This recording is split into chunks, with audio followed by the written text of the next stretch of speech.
देव्यै च तस्यै जनकात्मजायै नमोस्तु रुद्रेन्द्रयमानिलेभ्यः नमोस्तु चन्द्रार्कमरुद्गणेभ्यः जयत्यतिबलो रामो लक्ष्मणश्च महाबलः राजादेवी सुग्रीवो राघवेणाभिपालितः दासोऽहं कौसलेन्द्रस्य रामस्य कृष्टकर्मणः हनूमान् शत्रुसैन्यानां निहन्ता मारुतात्मजः यत्र यत्र रघुनाथकीर्तनं तत्र तत्र कृतमस्तकाञ्जलिं बाष्पवारि परिपूर्णलोचनं मारुतिं नमत राक्षसान्तकम्। परम श्रद्धेयाः महनीयस्यास्य सम्पूर्णानन्द संस्कृत विश्वविद्यालयस्य मान्यमान्याः कुलपतयः पंडितप्रवराः आचार्याः हरेराम त्रिपाठीवर्याः कार्यक्रमस्यास्य अध्यक्षाः एवं व्याकरण विभागे विद्यमानाः व्याकरणशास्त्रे प्रतिष्ठिताः कृतभूरि परिश्रमाः विद्वांसः आचार्याः अस्य कार्यक्रमस्य संयोजकाः बिल्वेश महाभागाः एवं अस्माकम् अत्यन्तं प्रियाः व्याकरण विभागे आचार्याः ज्ञानेन्द्र सापकोटा महाभागाः ज्योतिष विभागे कार्यरताः विद्वांसः मधुसूदन मिश्र महाभागाः एवं च अस्यां संगोष्ठ्यां विशेषतः विशिष्टातिथयः अस्माकं गुरुकल्पाः पंडितप्रवराः आचार्य किशोरचंद्र पाढ़ी महाभागाः अन्ये च उपस्थिताः सर्वे विद्वांसः। महान आनन्दः यत् सम्पूर्णानन्द संस्कृत विश्वविद्यालयः प्रतिपक्षं प्रतिसप्ताहं वा वाग्वैभवद्वारा विशिष्टां महनीयां संगोष्ठीं समायोजयति। एतत् श्रावं अत्यन्तम् आनन्दम् अहम् अनुभवामि, यतोहि तस्मिन्नेव विभागे तस्मिन्नेव विश्वविद्यालये तत्र स्थित्वा व्याकरणशास्त्रस्य परंपरा अस्माभिः अधिगता। अतः अयं विश्वविद्यालयः विश्वस्मिन् अत्यन्तं महनीयः। एतस्य विश्वविद्यालयस्य कश्चनपि कार्यक्रमः यदा आगच्छति अहं शृणोमि यद् व्याकरण विभागद्वारा अयं कार्यक्रमः आयोज्यते, तदा तच्छ्रुत्वा अत्यन्तम् आनन्दम् अहम् अनुभवामि। अस्यां संगोष्ठ्यां मुख्यवक्तृत्वेन अहम् उपस्थितोऽस्मि इत्यपि सूचना बिल्वेश महाभागैः मह्यं दत्ता। तत्र दिनद्वयात् प्राक् एतादृशी सूचना मया प्राप्ता यद् व्याकरण विषये किमपि वक्तव्यम्। तदानीं काले अहं बहिः आसम्। किं करणीयमिति शीघ्रमेव विचारं कृत्वा कश्चन प्रसिद्धः विषयः मया दत्तः व्याख्यानाय। स च विषयः सूत्राणाम् अपवादसूत्राणां स्वरूपावलोकनम्। तस्यैव विषयस्य अत्यन्तं संक्षिप्तं शीर्षकम् अपवाद पदार्थ विमर्शः। यदा सूत्राणि अस्माभिः पठ्यन्ते तदा बहूनि सूत्राणि अपवादसूत्राणि उत्सर्गसूत्राणि च अस्माभिः प्राप्यन्ते। उत्सर्गापवादस्थलं बहुषु सूत्रेषु विद्यते। अष्टाध्याय्यां कियन्ति सूत्राणि सन्ति, यद्यत् सूत्रे उत्सर्गापवाद स्थलं विद्यते, उत्सर्गापवादयोः चर्चा विद्यते। तदा अध्ययन काले एव विचारितमासीत् यत् संपूर्णायाम् अष्टाध्याय्यां कियन्ति सूत्राणि सन्ति। तदा गुरुभिरेव उक्तमासीत् यत् 173 संख्याकानि सूत्राणि अपवाद सूत्राणि वर्तन्ते। अष्टाध्याय्य 133 एतत् संख्याकानि सूत्राणि अपवाद सूत्राणि वर्तन्ते। यदि एतानि सूत्राणि सन्ति अपवाद सूत्राणि उत्सर्ग सूत्राणि, तदा उत्सर्गापवाद शास्त्रयोः स्वरूपं विधातुम् अहम् अद्य प्रयते। उत्सर्गापवाद शास्त्रयोः स्वरूपं किमस्ति? तत्र सिद्धांत कौमुदीं यदा वयं पठामः तदा संज्ञा प्रकरणे एव सर्वप्रथमं पठ्यते सर्वैः नाज्झलौ इति सूत्रम्, तुल्यास्य प्रयत्नं सवर्णमिति सूत्रम्। तुल्यास्य प्रयत्नं सवर्णमिति सूत्रम् उत्सर्ग सूत्रम्, सामान्य सूत्रम्। नाज्झलौ इति सूत्रम् अपवाद सूत्रम्, विशेष सूत्रम्। उत्सर्गापवादयोः शास्त्रयोः विचारक्रमे सामान्य धर्मावच्छिन्न उद्देशताकं शास्त्रम् उत्सर्ग शास्त्रम्, विशेष धर्मावच्छिन्नोद्देशताकं च शास्त्रम् अपवाद शास्त्रम्। एतादृशी प्रसिद्धिः व्याकरणे अस्माभिः प्राप्यते। तर्हि सामान्यत्वं व्यापकत्वं विशेषपदेन च व्याप्यः गृह्यते। व्यापकधर्मावच्छिन्न उद्देशताक शास्त्रत्वम् उत्सर्गत्वं, व्याप्यधर्मावच्छिन्न उद्देशताक शास्त्रत्वं च तत्र अपवादत्वम्, इयं प्रसिद्धिः। तत्र यदि तुल्यास्य प्रयत्नं सवर्णम् इदं सूत्रं सामान्यं व्यापकं शास्त्रं, तदा तदीयोद्देशतावच्छेदकं किमस्ति? नाज्झलौ इति सूत्रमिति अपवाद सूत्रं, तदा तदीयोद्देशतावच्छेदकं किं? कथम् अनयोर्व्याप्य व्यापक भावः? तदा एतस्मिन् क्रमे तुल्यास्य प्रयत्नं सवर्णमिति सूत्रे सूत्रीयम् उद्देशतावच्छेदकं वर्ण विशिष्ट वर्णत्वं गुरुभिरेव ध्यातम्। तुल्यास्य प्रयत्नं सवर्णमिति सूत्रं, सूत्रस्य अर्थः वर्ण विशिष्टस्य वर्णस्य सवर्ण संज्ञा भवति। नाज्झलौ सूत्रस्य अर्थः आकार सहितो अच् विशिष्टस्य हलः सवर्ण संज्ञा न भवति। तर्हि आकार सहितो अच् इति आच् तद् विशिष्टस्य यः हल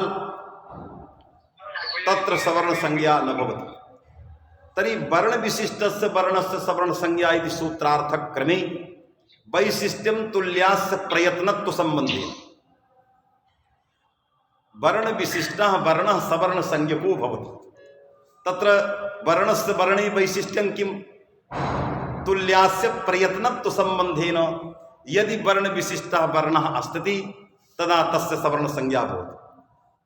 तुल्यास्य प्रयत्नत्वम् अपेक्षितम् अनयोः। अतः अयमेव संसर्गः अस्माभिः कल्पते यत् तुल्यास्य प्रयत्नत्व संबंधेन वर्ण विशिष्टः वर्णः सवर्ण संज्ञकः। तत्रापि आकार सहितः यः अच् तद् विशिष्टः यः हल तत्र वैशिष्ट्यं च तुल्यास्य प्रयत्नत्व संबंधेन। तत्रापि तुल्यास्य प्रयत्नत्वं, यतोहि अकार हकारयोः समानं स्थानं समानश्च प्रयत्नः।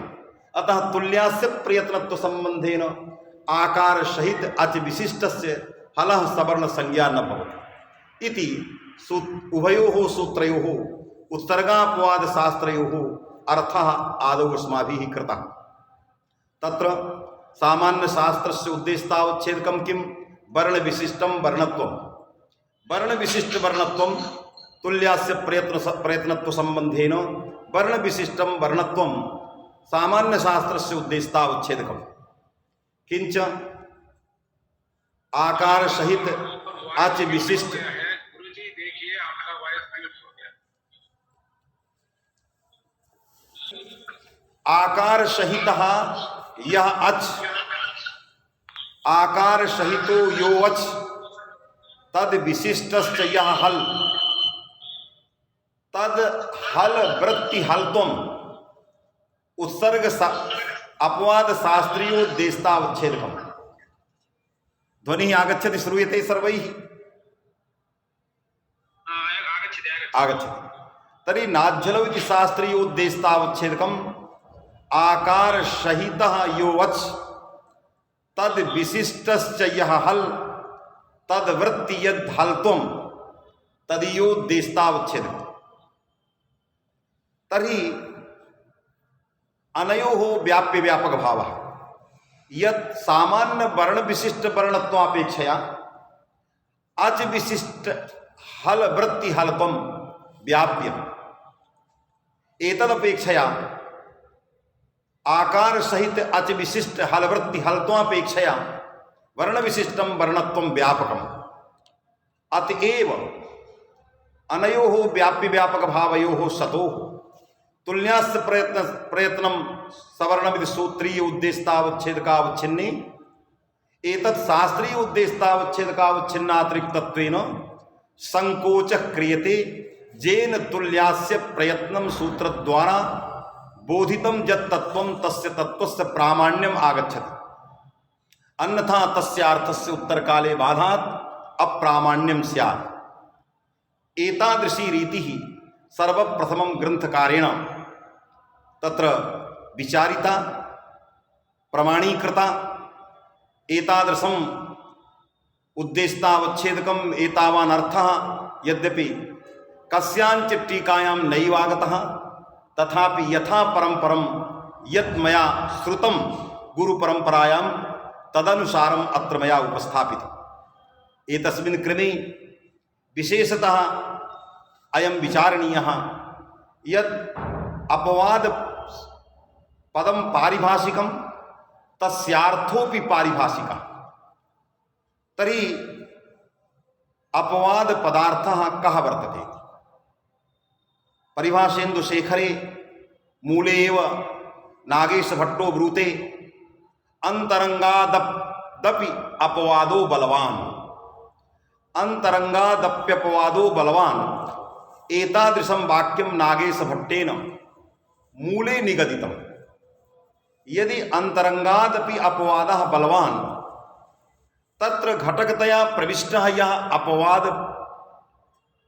पदार्थः अपवाद शब्दः, तस्य शब्दस्य पारिभाषिकः कः अर्थः? यतो हि बलवता दुर्बलेन बाधो भवति इति लोके सिद्धः। अत्रापि यदि अपवाद शास्त्रं बलवत्, तर्हि अपवाद शास्त्र द्वारा दुर्बलस्य उत्सर्ग शास्त्रस्य बाधो भविष्यति इति लोकतः अवबुध्यते। किन्तु अपवादः कः? तत्र बलवत्वे बीजं किमस्ति? किमस्ति तस्य अपवादस्य बलवत्वे बीजम्? एवञ्च अपवादस्य वास्तविकं स्वरूपं किम् अस्ति? एतत् सर्वं मनसि कृत्य नागेशः अपवाद पदार्थं पारिभाषिकं सांकेतिकम् अर्थं निरूपयितुं प्रयतते। सः कथयति, येन न प्राप्ते यो विधिः सः तस्य बाधको भवति। एतद् वाक्यद्वारा सः अपवाद पदार्थं निरूपयति। तत्र येन न प्राप्ते यो विधिः आरभ्यते एतावत् पर्यन्तमेव अपवाद पदार्थः। येन न प्राप्ते यो विधिः आरभ्यते सः अपवाद विधिः, सः अपवादः। एवं भूतः अपवादः तस्य दुर्बलस्य उत्सर्गस्य शास्त्रस्य बाधको भवति। तर्हि अत्र बाधकत्वमपि अपवादस्य आगतम्, एवञ्च अपवादस्य स्वरूपमपि एतस्मिन् वाक्ये आगतम्।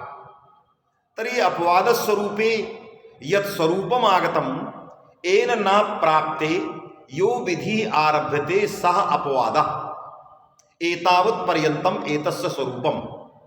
तर्हि एन न प्राप्ते इत्यत्र न प्राप्ते इत्यस्य को अभिप्रायः, एन इत्यत्र इत्यस्य कः अभिप्रायः? यदा एन न प्राप्ते इति पदद्वयस्य विवरणम् अस्माभिः क्रियते तदैव वास्तविकम् अपवादस्वरूपम् उपस्थापयितुं शक्यते, नो चेत् न भविष्यति। तर्हि न प्राप्ते इत्यत्र समासद्वयं वर्तते। प्राप्ति इत्यत्र प्राप्त पदार्थ प्राप्ति, प्रा उपसर्गक आप व्याप्तौ इति धातु, तत्रापि नपुंसके भावे अक्ता प्रत्यय जस्यार्थ प्राप्ति इति। तर्हि नपुंसके भावे अक्ता इति सूत्रेण अत्र भावे अक्ता प्रत्ययः आगतः। एवञ्च नय तत्पुरुष समासः, न प्राप्तः अप्राप्तः, पुनश्च समासः आगतः न अप्राप्तः न प्राप्तः। तर्हि सर्वैः उच्यते विद्वद्भिः नैकधा इतिवत् समासः। प्रथमं नय तत्पुरुष समासः, पश्चात् निषेधार्थकः न इत्याकारकं सुबन्तम् अप्राप्तः इत्याकारकेण सुबन्तेन साकं सुप्सुपा सूत्रेण समासो भवति। किन्तु केचन अत्र वदन्ति यत् निषेधार्थकः न शब्दो अस्तेव नहीं, तत्र वारद्वयं नय समास एव, न प्राप्तः अप्राप्तः न प्राप्तः। अत्रापि प्रसोदरादित्वेन प्रसोदरादीन यथोपदिष्टम् इति सूत्रद्वारा तत्र नकारस्य लोपो न भवति, न वा नुडागमः। न अप्राप्तः अत्रापि नय समासः, न प्राप्तः अत्रापि नय समासः। नास्ति कश्चन निषेधार्थकः नय इत्याकारकं पदम्। यदि नय समासः तदा कथं न नुडागमः, कथं न नकारलोपः? तदा केचन वदन्ति प्रसोदरादित्वात्। तत्र किं प्रमाणं? यदत्र निषेधार्थकः न इति पदं नास्ति तदा ते कथयन्ति नगो अप्राणिषु अन्यतरस्याम् इति सूत्रम्। तस्य उदाहरणद्वयं नगाः अगाः इति। यदा नय समासः तदा अगाः, नगाः अगाः नय तत्पुरुष समासः। यदि निषेधार्थकोऽपि नय भिन्नः कश्चन न इत्याकारकः शब्दः स्यात् तदा न गाः इत्यत्रापि सुप्सुपा सूत्रेण समासे जाते नगाः इत्यस्यापि सिद्धि, न गाः अगाः इत्यस्यापि सिद्धि। तर्हि रूपद्वय साधनार्थं नगो अप्राणिषु अन्यतरस्याम् इदं सूत्रं किमर्थं व्यर्थं?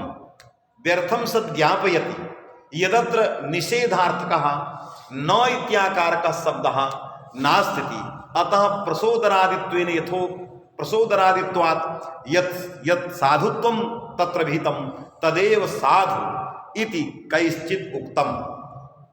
किन्तु तत्रापि सामञ्जस्यं नास्ति। यतोहि नगो अप्राणिषिति, तत्र अप्राणि विषये प्राणि भिन्न विषये निषेधार्थक न इत्यस्य प्रयोगः न दृश्यते, न कर्तव्यः सूत्र निर्माण सामर्थ्यात्, सूत्र सामर्थ्यात्।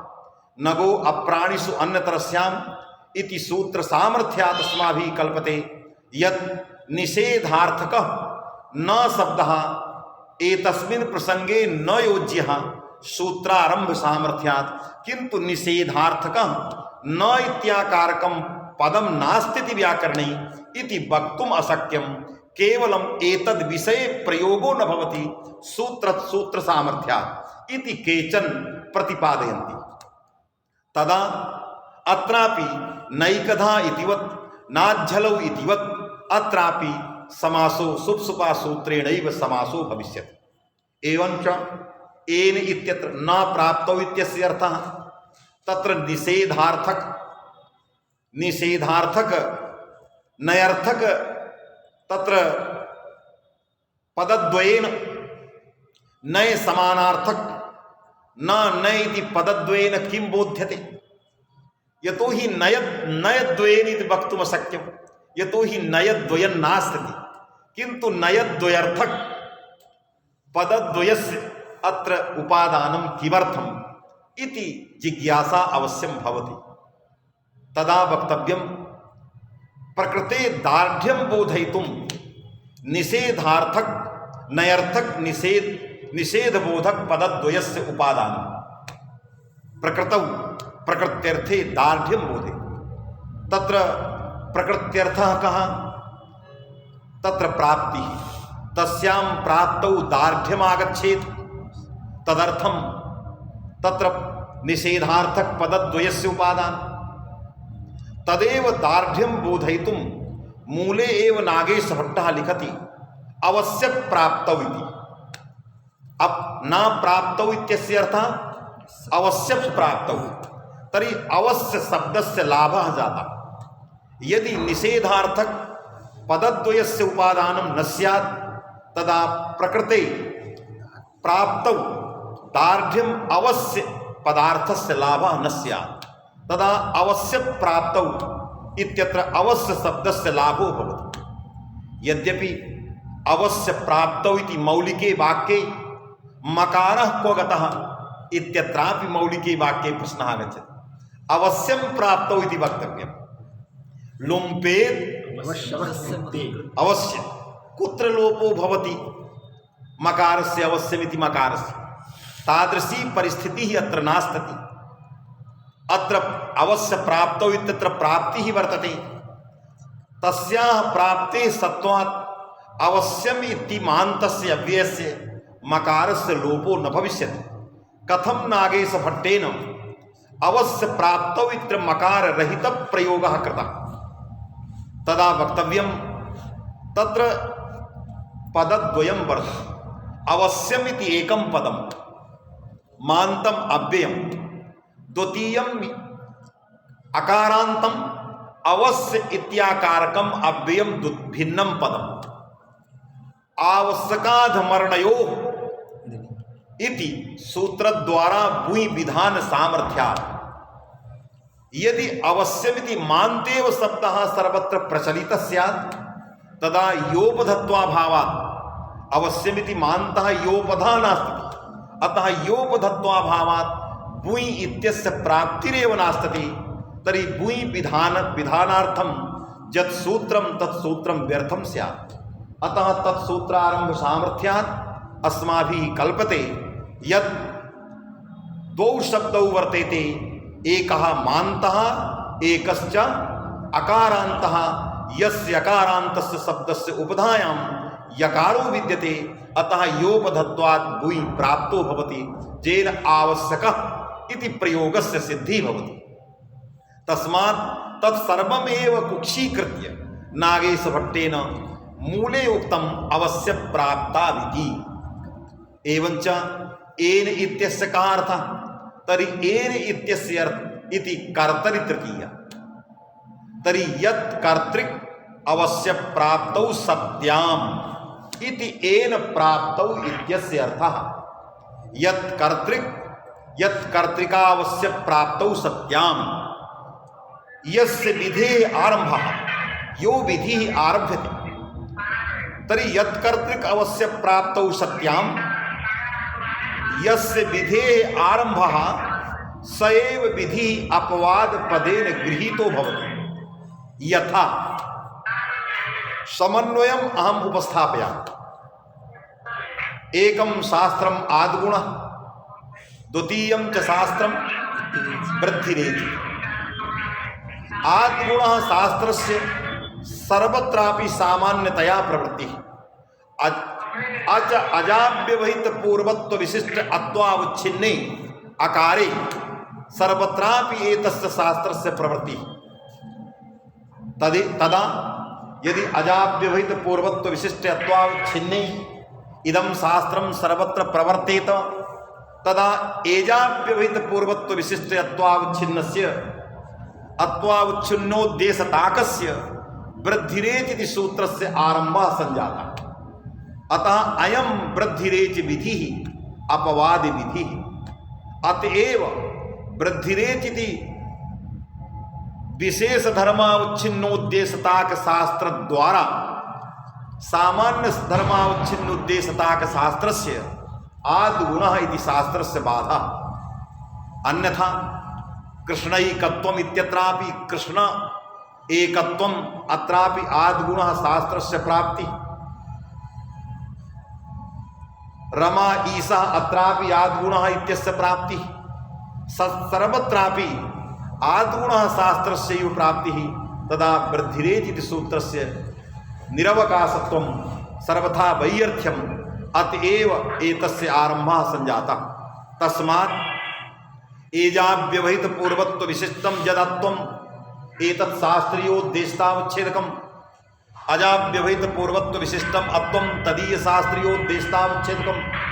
अतः एजाव्यवहित पूर्वत्व विशिष्ट अत्वापेक्षया अजाव्यवहित पूर्वत्व विशिष्टम अत्वं व्यापकम्। तस्मात् तच्छास्त्रम् उत्सर्गशास्त्रम् एतदपेक्षया एतत् शास्त्रीयोद्देशतावच्छेदकं व्याप्यम्।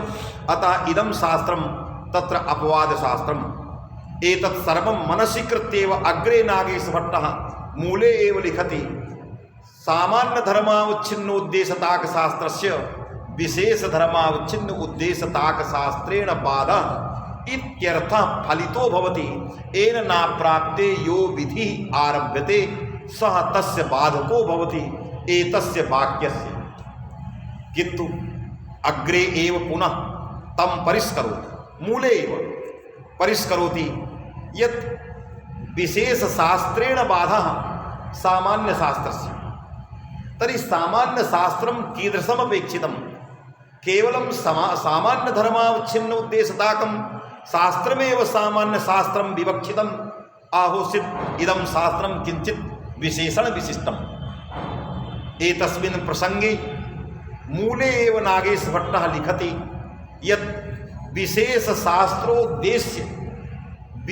शास्त्रोद्देश्यः विशेष धर्मावच्छिन्न वृत्ति यह सामान्य धर्म कथम भूतः। सामान्य धर्मावच्छिन्न उद्देशताक शास्त्रे तत्र सामान्य धर्मस्य प्रवेशः कथम भूतः सामान्य धर्मः अपेक्षितः। मूले वाक्ये विशेष शास्त्रोद्देश्य विशेष धर्मावच्छिन्न वृत्ति सामान्य धर्मावच्छिन्न उद्देशताक शास्त्रस्य विशेष शास्त्रेण बाधः इति नागेशीयं वाक्यम्। अस्य वाक्यस्य कः अभिप्रायः? सः कथयति विशेष शास्त्रोद्देश्य विशेष धर्मावच्छिन्न वृत्ति सामान्य धर्मावच्छिन्न उद्देशताक शास्त्रस्य विशेष शास्त्रेण बाधः इति एतस्य अपवाद स्वरूप निश्चायकस्य वाक्यस्य अभिप्रायः। तदा एतस्य वाक्यस्य अयम् अभिप्रायः, एतस्य वाक्यस्य अयम् अभिप्रायः निकाल लो। तुम लोगों को देखना है तो निकाल लो, बहुत अंतिम में कहीं है वो। तर्हि विशेष शास्त्रोद्देश्यः यः विशेष धर्मावच्छिन्न वृत्ति सामान्य धर्मः। सामान्य धर्मे इदं विशेषणम् विशेष शास्त्रोद्देश्यः यः विशेष धर्मावच्छिन्न वृत्ति सामान्य धर्मः। तर्हि विशेष शास्त्रोद्देश्यः विशेष धर्मावच्छिन्न वृत्तिः यः सामान्य धर्मः। सामान्य धर्मे विशेष धर्मावच्छिन्नस्य वृत्तित्वम् अपेक्षितम् अयं कथयति। सामान्य धर्मः कथं भूतः? एतद् वृत्तिः अयं धर्मः वर्तमानस्य।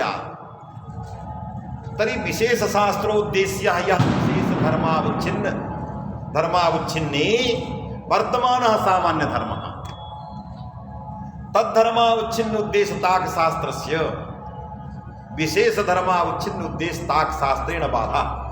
यथा होढः इति शास्त्रम् अष्टमाध्याये गच्छामः।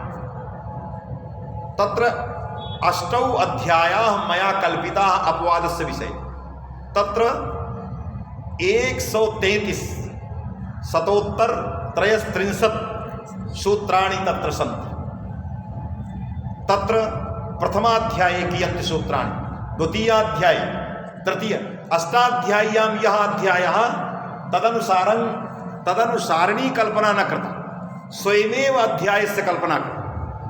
एतत् सूत्राणि प्रथमात् मम कल्पिते प्रथमाध्याये, एतानि सूत्राणि मम कल्पिते द्वितीयाध्याये, एतद्रीत्या होढादादिर्धातोर्घः इति सूत्रद्वयं मया मत्कल्पिते अष्टमाध्याये सूत्रद्वयं मया तत्र निहितम्।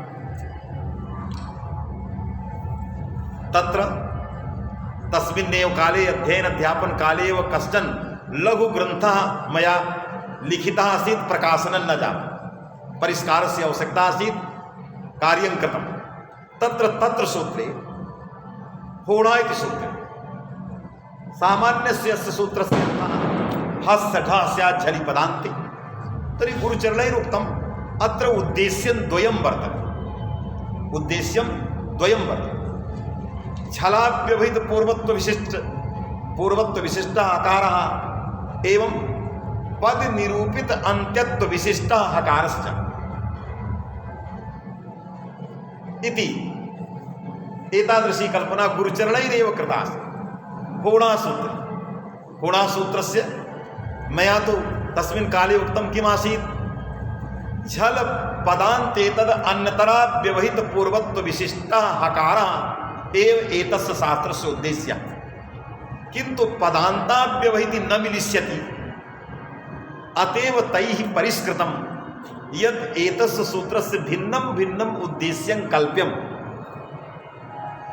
झल एतद् अव्यवहित पूर्वत्व विशिष्ट हकारः तद् हकारवृत्तिहत्वम् एकम् उद्देशतावच्छेदकम्, एवं पद निरूपितं जद अन्त्यत्वं तद विशिष्ट यः हकारः तद् वृत्तिहत्वम् अपरम् उद्देशतावच्छेदकम्। एवमेव द्वितीयं सूत्रं दादेर्धातोर्घः, तत्सूत्रे दादिबलात् उपदेशस्य लाभः आघोषित प्राचीनानां मते धातुबलाद् वा उपदेशस्य लाभः धातोः इति आवर्तते। एकेन धातुना सर्वं सिद्ध्यति, किमर्थं धातुः धातुः इति उच्यते, तर्हि एकेन धातुना उपदेशपदार्थस्य लाभः। तदा उपदिश्यमान दादि झलाव्यवहित पूर्वत्व विशिष्ट, तत्रापि झलाव्यवहित पूर्वत्व विशिष्ट उपदिश्यमान दादि धात्वयो हकारः एतस्य शास्त्रस्य उद्देश्यं तदीयोच्छेदकं झलाव्यवहित पूर्वत्व विशिष्ट उपदिश्यमान दादि धातु संबंधी हत्वम् एतद् हकारवृत्ति हत्वम् एतत् शास्त्रीय उद्देशतावच्छेदकम्। तर्हि सामान्य धर्मे झलाव्यवहित पूर्वत्व विशिष्ट हत्वे तत्सामान्य धर्मे उपदिश्यमान दादि धातु संबंधी हत्वं तिष्ठत्येव। सामान्य धर्मे विशेष शास्त्रीय उद्देश्याय विशेष धर्मावच्छिन्नः कः हकारः झलाव्यवहित पूर्वत्व विशिष्ट दादि धातु उपदिश्यमान दादि धातु संबंधी हकारः तस्मिन् झलाव्यवहित पूर्वत्व विशिष्टे हकारे मिलिष्यत्येव तत्र अस्ति। अतः विशेष शास्त्रीयोद्देश्यः विशेष धर्मावच्छिन्न वृत्तिः अयं वृत्तिः सामान्य धर्मः झलाव्यवहित पूर्वत्व विशिष्ट हत्वरूपा धर्मा संजाता। तद्धर्मावच्छिन्न उद्देशताकं शास्त्रं होढा इति शास्त्रम्। एतस्य शास्त्रस्य विशेष धर्मावच्छिन्न दादि धातु संबंधी हत्वावच्छिन्न उद्देशताक शास्त्रेण दादेर्धातोर्घः इति शास्त्रेण तस्य बाधो भवति इति। विशेष शास्त्रोद्देश्यः विशेष धर्मावच्छिन्न वृत्ति सामान्य धर्मावच्छिन्न उद्देशताक शास्त्रस्य विशेष शास्त्रेण बाधा एतस्य समन्वयः। अत्र विचारः क्रियताम्। सामान्य पदेन व्यापकत्वं विशेष पदेन व्याप्यत्वम् अभिलषितं वर्तते। सामान्य धर्मावच्छिन्न इत्यस्य अर्थः व्यापक धर्मावच्छिन्न उद्देश्यता का शास्त्रम तरी सामान्य शास्त्रीय उद्देश्यतावच्छेद के व्यापकत्व विशेष शास्त्रीय उद्देश्यतावच्छेद के व्याप्यत्व एवं भूतः यदि व्याप्य व्यापक भाव कदाचित कयोश्चित शास्त्रयोः मध्ये अस्ति चेत् तदा बाध्यबाधक भावः भवति नो चेत् बाध्यबाधक भावो न भवति तर्हि सिद्धांत कौमुद्यां सर्वैः पठ्यते एकाचो द्वे प्रथमस्य इदं सूत्रं सामान्यम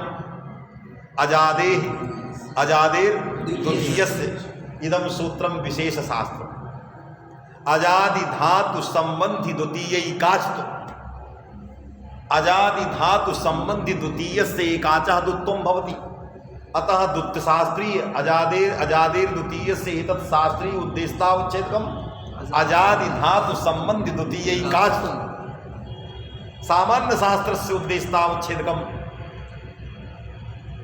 धातु संबंधी एकाचतो प्रथमैकाचतो तरी सामान्य धातु संबंधी प्रथमैकाचतो एकाचो द्वे प्रथमस्य उद्देश्यतावच्छेदकम् अजादि धातु संबंधी द्वितीयैकाचतो तदीयोद्देश्यतावच्छेदकम् अजादि धातु संबंधी द्वितीयैकाचत्वापेक्षया सामान्य धातु संबंधी प्रथमैकाचत्वं व्यापकम् एतच्च व्याप्यम् किंतु व्याप्य व्यापक भाव स्थले अनयो धर्मयो सामानाधिकरण्यम अपेक्षितम् यदि व्याप्य व्यापकयो उद्देश्यतावच्छेदकयो धर्मयो सामानाधिकरण्यं नास्ति तदा व्याप्य व्यापक भावः दुर्घटः भवितुं नार्हति ऐकाधिकरण्यम् अनयोः अपेक्षितं वर्तते तत्र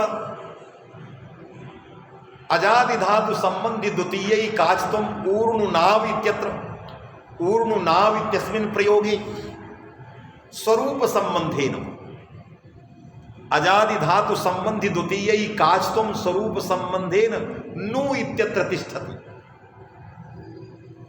तर्हि व्याप्यतावच्छेदक संबंधः स्वरूप संबंधः अत्र दृश्यते तर्हि व्याप्यतावच्छेदक स्वरूप संबंधेन द्वितीयैकाचत्वम् ऊर्णुनाव् इत्यस्मिन् प्रयोगे नु इत्यत्र तिष्ठति किंच तेनैव व्यापकतावच्छेदक स्वरूप संबंधेन प्रथमैकाचत्वं तत्र नु इत्यत्र ऊर्न इत्यत्र तिष्ठति नु इत्यत्र द्वितीयैकाचत्वम् ऊ इत्यत्र आहोसित रेफस्य दुत्वं न भवति आहोसित ऊर्न इति प्रथमैकाचत्वं तिष्ठति द्वितीयैकाचत्वं नु इत्यत्र तिष्ठति अनयोः प्रथमैकाचत्व द्वितीयैकाचतयोः उभयोः धर्मयोः सामानाधिकरण्यं नास्ति अतः कथं प्रथमैकाचत्वावच्छिन्नस्य द्वितीयैकाचत्वावच्छिन्नेन शास्त्रेण बाधो भविष्यति इति प्रश्नः इदानीम् आगच्छति किन्तु विचारणीयं यः सामान्य धर्मो भवति कुत्रापि लोके यह सामान्य धर्म यथा झलाद्यवहित पूर्वत्व विशिष्ट हत्वं सामान्य धर्म यह सामान्य धर्म तस्मिन् धर्मे यदि विशेष धर्म न स्यात् तदा अस्य सामान्यत्वमेव न स्यात् सामान्य धर्मे विशेष धर्म अस्तेव तिष्ठत्येव अतएव सामान्यम इति व्यवहारः अन्यथा इदं सामान्यम इति व्यवहारः न स्यात् यदि सामान्य धर्मे विशेष धर्मावच्छिन्न व्रतित्वं स्वतेव सामान्य धर्मे विशेष धर्मावच्छिन्न व्रतित्वं स्वतेव लोकतः सिद्धः भवति सर्वत्रापि दृश्यते सामान्य विशेषयोः स्थले अन्यथा इदं सामान्यमिति व्यवहारः एतस्य सामान्यस्य सामान्यत्वमेव भज्येत अतः सामान्य धर्मे सामान्य धर्मावच्छिन्नस्य विशेष धर्मावच्छिन्न व्रतित्वं सुतरां स्वतेव सिद्धं कथं मूल ग्रंथे नागेश भट्टेन सामान्य धर्मे विशेष धर्मावच्छिन्न वृत्तित्व विशेषणम दत्तम तद विशेषणम किमर्थमिति न केवलं सामान्य धर्म एतद् वृत्तित्व विशिष्टः एतद् बोधयितुं तस्य स्वतः सिद्धत्वम् अतः सामान्य धर्मे विशेष धर्मावच्छिन्न वृत्तित्व विशेषण दान सामर्थ्यात् कल्पते उद्देश्यतावच्छेदक संबंधेव व्यापकतावच्छेदकः इति कश्चन नियमो नास्ति। उद्देश्यतावच्छेदक संबंधः एव व्यापकतावच्छेदक संबंधः इति अत्र कश्चन नियमो नास्ति। एतद् द्योतयितुमेव तत्र सामान्य धर्मे विशेष धर्मावच्छिन्न वृत्तित्व विशेषणं ग्रंथकारेण दत्तम् अन्यथा इदं विशेषणं सर्वथा असंगतं स्यात्। यदि उद्देश्यतावच्छेदक संबंधेव व्यापकतावच्छेदकः न ग्राह्यः तदा प्रथमैकाच्त्वं स्वाश्रयोत्तरत्व संबंधेन स्वरूप संबंध उद्देश्यतावच्छेदक संबंध प्रथमैकाच्त्वम् इदम् उद्देश्यतावच्छेदकं तस्य संबंधः स्वरूप संबंध तरी उद्देश्यतावच्छेदक स्वरूप संबंधेवत्र ग्राह्य इति नियमो नास्ति। तदा अन्य संबंधस्माभिः अंगीक्रियते सच संबंधः स्वाश्रयोत्तरत्व संबंधः स्वं प्रथमैकाच्त्वं तदुत्तरत्व संबंधेन प्रथमैकाच्त्वं नु इत्यत्र तिष्ठति। सोत्तरत्व संबंधेन प्रथमैकाच्त्वं कुत्र तिष्ठति नु इति तत्रैव स्वरूप संबंधेन द्वितीयैकाच्त्वमपि वर्तते। अतः उभयोः सामानाधिकरण्यं जातम् अतः बाध्यबाधक भाव भविष्यति न क्षतिः। अतएव सामान्य धर्मे विशेष धर्मावच्छिन्न वृत्तित्व विशेषणं दत्तम् एवंच इदं सिद्धं विशेष शास्त्रोद्देश्य यह विशेष धर्मावच्छिन्न वृत्ति सामान्य धर्म तद्धर्मावच्छिन्न उद्देश्यताक शास्त्रेण विशेष धर्मावच्छिन्न उद्देश्यताक शास्त्र द्वारा तस्य शास्त्रस्य बाधो भवति इति नियमः सुतरां सिद्धः। एकाचो द्वे प्रथमस्य सूत्रस्यापि अजादिर्द्वितीयस्य सूत्रद्वारा बाधो भविष्यति। किंच उद्देश्यतावच्छेदकयोः व्याप्य व्यापक भावः भवद्भिः अंगीकृतः। अतएव एजाव्यवहित पूर्वत्व विशिष्ट अत्वम् अजाव्यवहित पूर्वत्व विशिष्ट अत्वापेक्षया व्याप्यम् अजाव्यवहित पूर्वत्व विशिष्ट अत्वे एजाव्यवहित पूर्वत्व विशिष्ट अत्वावच्छिन्नः अस्तेव। अतः एतद् व्याप्यं वर्तते एतच्च व्यापकं वर्तते अतएव तत्र बाध्य बाधक भावो तत्र भवति। किंतु यदि उद्देश्यतावच्छेदक धर्मयोः व्याप्य व्यापक भावः बाध प्रयोजकः उद्देश्यतावच्छेदकयोः धर्मयोः यः व्याप्य व्यापक भावः स एव व्याप्य व्यापक भावः बाध प्रयोजकः तर्हि इदानीं चिन्त्यते साक्षात् उद्देश्यतावच्छेदकयोः व्याप्य व्यापक भावः बाध प्रयोजकः अथवा साक्षात् परंपरया एतद् उभय साधारणेन व्याप्य व्यापक भावः बाध प्रयोजकः इति पक्षद्वयं टीकाकृतभिः अत्र उद्भावितम्। अपवाद पदार्थस्य विचारे जाते एकः नूतनः एवं प्रश्नः उद्भावितः। साक्षात् उद्देश्यतावच्छेदक धर्मयोः यः व्याप्य व्यापक भावः सः बाध प्रयोजकः साक्षात् परंपरया इत्युभय साधारणेन यः उद्देश्यतावच्छेदकयोः यः व्याप्य व्यापक भावः सः बाध प्रयोजकः। तदा ग्रंथकारः टीकाकारश्च लिखति नाद्यः इति स्वयमेव लिखति नाद्यः नाद्यः इति साक्षात् उद्देश्यतावच्छेदकयोः व्याप्य व्यापक भावः बाध प्रयोजकः नास्ति।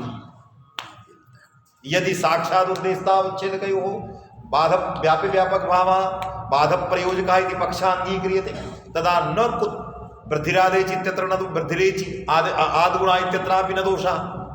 न वा होड़ा दादिर्धातुर्गा इत्यत्र दोषः। न वा एकाचो द्वे प्रथमस्य जादिर्द्वितीयस्य इत्यत्र दोषः। न वा तपरस्तत्कालस्य अणुसवर्णस्य इत्यत्र दोषः। न वा नाज्झलो त्रिल्यास् प्रयत्नं सवर्णम् इत्यत्र दोषः। न वा स्वादिस्सर्व नाम स्थाने यजिभम् इत्यत्र दोषः। बहूनि सूत्राणि सन्ति, तत्सर्वं मया तत्र लिखितं वर्तते। कियन्ति सूत्राणि नियमसूत्राणि सम्पूर्णायाम् अष्टाध्याय्यां, कियन्ति सूत्राणि अपवादसूत्राणि। तत्र कुत्रापि दोषः नास्ति। तपरस्तत्कालस्य अर्धसवर्णस्य अत्रापि व्याप्य व्यापक भावः अत्यन्तं विलक्षणः। उद्देश्यतावच्छेदकयोः अविधीयमान अणत्वं तपरपदबोध्य अविधीयमान अणत्वं च गुरुभिरेव कल्पितम्। अर्धसवर्णश्चा प्रत्यय सूत्रस्य उद्देश्यतावच्छेदकम् अविधीयमान अणत्वं तपरस्तत्कालस्य तपरपदबोध्यत्व विशिष्टाविधीयमानात्वं तर्हि तदीयशास्त्रस्य उद्देश्यतावच्छेदकम्। तर्हि तपरपदबोध्यत्व विशिष्टाविधीयमानात्वम् इत्यत्र तत्र गुणाभेदकत्वपक्षे गुणा अभेदकत्वपक्षे गुणा अभेदकत्वपक्षे एव अपवादत्वम्। गुणाभेदकत्वपक्षे वृद्धिरादेश सूत्रे अणदुत्सवर्णस्य प्राप्ति स्थले एतस्य सूत्रस्य चारितार्थ्यात् अपवादत्वं नास्ति। अतएव अभिनव चंद्रिकायां नागेश भट्टेन मूले च लिखितं पक्ष विशेषम आश्रित्य अपवाद पदार्थ विचार्यते। तत्र पंक्तियमागता पक्ष विशेषम आश्रित्यैव अपवाद पदार्थ विचार्यते। कः पक्षः? जब पक्षमाश्रित्य विचारः क्रियते गुणाः अभेदका इति पक्षे अणपदे ह्रस्वः अकारः आगच्छति, वृद्धिराजेच दीर्घाकार, तत्र गुणाः अभेदका भवन्ति। यथा ह्रस्वे प्रवृत्ति तथा दीर्घेपि प्रवृत्ति। अतः तत्र अणदुत्सवर्णस्य सूत्रं प्राप्तं कुत्र अभेदका पक्षे। अतः जत्र जत्र तपरस्तत्कालस्य सूत्रस्य प्रवृत्तिः तत्र सर्वत्रापि अणदुत्सवर्णस्य चा प्रत्यय सूत्रस्य प्रवृत्तिः। अतः तस्य निरवकाशत्वम्। अतएव अभेदकत्वपक्षे एतस्य अपवादस्य विचारो भवति। तपरपदबोध्यत्व विशिष्ट अविधीयमान अणत्वं व्याप्यम सामान्य अविधीयमान अणत्वापेक्षया। अतः अनयोरपि साक्षात् उद्देश्यतावच्छेदकयोः व्याप्य व्यापक भावयोः शतोः अत्र बाध प्रयोजकता विद्यते। तर्हि कुत्रापि क्षतिः न दृश्यते साक्षात् उद्देश्यतावच्छेदकयोः व्याप्य व्यापक भावयोः बाध स्वीकारे। तदा कथयति कथं कथयति नाद्यः तदा कथयति भाष्य विरोधः। भगवता भाष्यकारेण उक्तं नेमौ रहौ कार्जिणौ किम तर्हि निमित्तस्य किम तर्हि निमित्तं दुर्वचनस्य। तर्हि नेमौ रहौ कार्जिणौ इमौ रहौ कार्जिणौ न रेफ हकारौ कार्जिणौ न अपितु निमित्तमेव एतयोः निमित्तत्वमेव तत्र दुत्वं प्रति। एवञ्च तत्र भगवता भाष्यकारेण महोदय कृपया 10 निमेषेषु उपसंहारार्थं। तर्हि संक्षेपेण ब्रवीमि संक्षेपेण अत्रैव। तर्हि अनचिचा इति सूत्रेण अनचिचा इति सूत्रं तदीय तस्य सूत्रस्य उद्देश्यतावच्छेदकं किम् अचोरहाभ्यां द्वे इति सूत्रस्य उद्देश्यतावच्छेदकं किम्। तर्हि अनचिचा इति सूत्रस्य साक्षात् उद्देश्यतावच्छेदकं यर्त्वम् अचः परस्य अजावधिकोत्तरत्व विशिष्ट यर्त्वम् अचः परस्य यरः दुत्वम्। तर्हि दुत्वस्य साक्षात् उद्देश्यतावच्छेदकम् अजोत्तरत्व विशिष्ट यर्त्वम्। तत्रापि तस्य अचोरहाभ्यां द्वे अचः पराभ्यां रेख रेफ हकाराभ्यां परस्य तत्रापि यर्त्वं किंतु अजाव्यवहितोत्तरत्व विशिष्ट रेफत्वम हत्वमपि परंपरया उद्देश्यतावच्छेदकम् परंपरया उद्देश्यतावच्छेदकम् तर्हि रेफत्वम अचोरहाभ्यां द्वे इति सूत्रस्य द्वत्वस्य यदुद्देश्यतावच्छेदकम् यतो हि रेफम हकारम आश्रित्यापि प्रवृत्तिः यथा इकोणचि अचिति सप्तम्यन्तम आश्रित्यापि प्रवृत्तिः इकिति षष्ठ्यन्तम आश्रित्यापि प्रवृत्तिः तदवदेव अत्र रहाभ्यामिति पंचम्यन्तम आश्रित्य एतस्य शास्त्रस्य प्रवृत्तिः तर्हि परंपरया उद्देश्यतावच्छेदकम् र ह एतदन्यतरत्वम् तस्य अनचिच सूत्रस्य साक्षात् उद्देश्यतावच्छेदकम् यर्त्वम् अतः अनचिच शास्त्रेण शास्त्रद्वारा शास्त्रीयं यदुद्देश्यतावच्छेदकं यर्त्वं तदपेक्षया एतत् शास्त्रीयोद्देश्यतावच्छेदकं व्याप्यम् एतदपेक्षया तत्शास्त्रीयोद्देश्यतावच्छेदकं व्यापकम् अनयोः साक्षात् परंपरया उद्देश्यतावच्छेदकयोः व्याप्य व्यापक भावः जातः अतएव एतादृशं परंपरया उद्देश्यतावच्छेदकयोरपि व्याप्य व्यापक भावं स्वीकृत्य भगवता भाष्यकारेण तत्र रेफ निष्ठ कार्जितायाः निमित्ततया भाष्यकारेण बाधा कृता इदानीं बाधो न भविष्यति भवद्भिरेव प्रतिज्ञातं साक्षादुद्देश्यतावच्छेदकधर्मयोः व्याप्य व्यापक भावः बाध प्रयोजकः अत्र साक्षादुद्देश्यतावच्छेदकधर्मयोः व्याप्य व्यापक भावः नास्ति परंपरया उद्देश्यतावच्छेदकयोः व्याप्य व्यापक भावः अत्र बाधो न भविष्यति कथं भगवता भाष्यकारेण तत्र रेफ हकारे कार्जितायाः बाधः कृतः अतः एतस्य भाष्यस्य असंगत्यापत्तिः परंपरया गृह्यते तदपि दोषः अतः उभयतः पाशारज्जुः इति दोषः तस्मात् इदानीं निरूपणं करणीयं साक्षात् परंपरया वा साक्षात् वा एतस्मिन् विषये निरूपणं करणीयं किन्तु समयाभावात् अधिकं नाहं ब्रवीमि यतो हि अन्येपि वक्तारः मन्येऽहं तिष्ठन्तः सन्ति तेषामपि व्याख्यानम् अस्माभिः श्रोतव्यम् अतः अल्पीयसा कालेन मया यत्किमपि व्याख्यातं तत्सर्वम् अत्रैव पूरयित्वा अत्रैव अहं विरमामि सर्वेभ्यः नमः।